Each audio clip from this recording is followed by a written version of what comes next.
Halo guys, kami dari Akmal angkatan 2022 mau menjelaskan tentang manusia sebagai individu. Dan di sini kami akan menjelaskannya. Selamat menikmati. Pengertian manusia dan individu. Pengertian manusia menurut Kamus Besar Bahasa Indonesia adalah makhluk yang berakal budi, mampu menguasai makhluk lain. Manusia akan menjalani proses kehidupan yang memiliki 5, yakni proses pada masa bayi, anak, remaja, dewasa, hingga lanjut usia. Manusia merupakan makhluk ciptaan Tuhan dengan segala fungsi dan potensinya, yang tunduk pada aturan hukum alam, mengalami kelahiran, pertumbuhan, perkembangan, mati, dan seterusnya, serta terkait dan berinteraksi dengan alam dan lingkungannya dalam sebuah hubungan timbal balik maupun negatif. Ciri-ciri manusia sebagai berikut.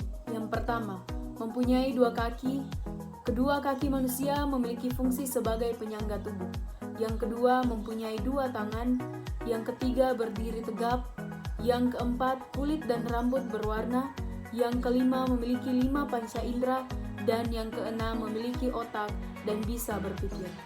Individu merupakan bagian terkecil dari suatu kelompok masyarakat yang tidak dapat dipisahkan ke bagian kecil. Istilah individu berasal dari bahasa Yunani, yakni individuum, yang artinya tidak terbagi. Dalam ilmu sosiologi, individu juga diartikan sebagai sebuah organisasi atau perorangan yang bebas dan tidak terikat dengan organisasi lainnya, baik itu tindakan, pikiran, atau tingkah laku.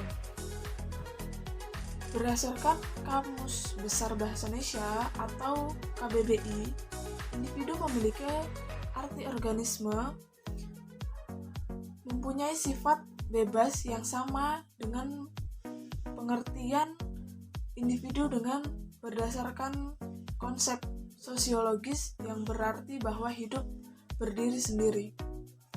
Ciri-cirinya adalah yang pertama, individu memiliki akal, pikiran, hasrat, dan keinginan, serta perasaan yang dapat menentukan action dari luar diri dan dari dalam diri individu. Yang kedua, individu mempunyai naluri bertahan hidup, mencapai kepuasan, dan lain sebagainya. Yang ketiga, individu mempunyai jiwa raga yang mampu membedakan antara individu satu dengan yang lain. Hubungan manusia dengan individu. Apakah kalian pernah mendengar manusia sebagai makhluk individu? Hubungan manusia dengan individu adalah interaksi sosial antara individu yang satu dengan individu yang lain.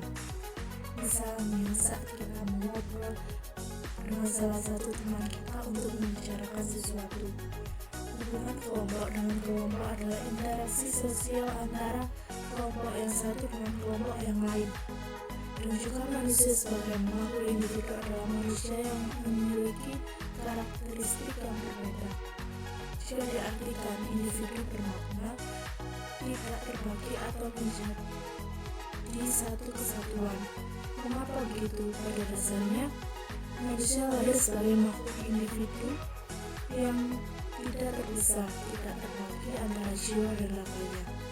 Perkembangan manusia sebagai makhluk individu tidak hanya berarti kesatuan jiwa dan raga. Manusia sebagai makhluk individu memiliki makna yang lebih luas dari itu, yakni manusia memiliki ciri khas dengan corak kepribadiannya sendiri. Contoh perilaku manusia sebagai makhluk individu ialah yang pertama, berusaha untuk memenuhi hak-hak dasar sebagai manusia.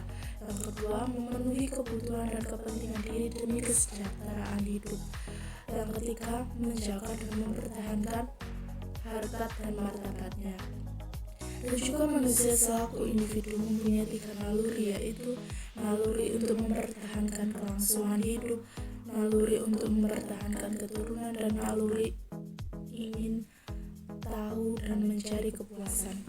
Hak manusia sebagai makhluk individu. Hak manusia sebagai makhluk individu berperan menjaga dan mempertahankan harkat dan martabat yang dimilikinya. Kemudian sebagai makhluk individu, manusia terus berupaya memenuhi hak-hak dasarnya, yaitu hak untuk berpendapat, hak untuk mendapatkan jaminan kesehatan dan pendidikan, hak untuk mendapatkan kehidupan yang layak, hak memiliki teman, dan hak memiliki pekerjaan. Kewajiban manusia sebagai makhluk individu mengerjakan apa saja yang sepantasnya harus dikerjakan. Contohnya, kewajiban bersekolah, patuh terhadap peraturan, mendengarkan pendapat orang lain, membantu sesama manusia, selalu bersih, rapi, sehat, dan kuat, berhati nurani yang bersih, memiliki semangat hidup yang tinggi, memiliki prinsip hidup yang tangguh, memiliki cita-cita yang tinggi, kreatif dan gesit dalam memanfaatkan potensi alam, berjiwa besar dan penuh optimis, mengembangkan rasa pri kemanusiaan, selalu berniat baik dalam hati, menghindari sikap statis, pesimis, pasif maupun egois, mampu hidup mandiri, dan harus mampu mempertanggungjawabkan perbuatannya.